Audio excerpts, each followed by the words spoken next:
Vocês virão comigo? Senhor, para onde mais iríamos? Só o Senhor tem as palavras de vida eterna.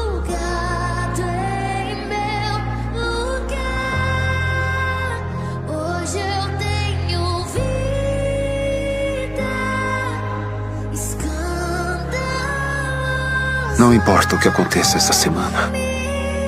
Não importa o que vejam, sintam, pensem ou façam. Quero que saibam que neste mundo eu os amei como meus.